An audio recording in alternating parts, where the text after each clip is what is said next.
back to editing 24/7. So in this video I'm going to show you how to change length of the column.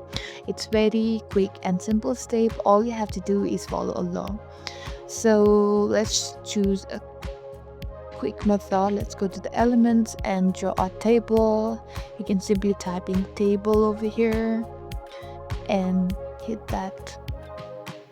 Okay, let's choose this table over here. So in order to change the length of a column, you can simply tap into the table, and here comes this arrow. You can simply drag it like this.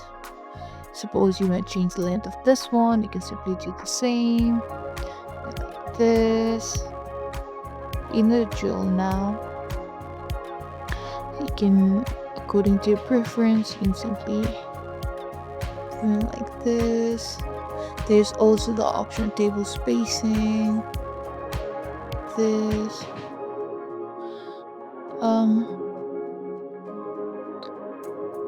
So yeah,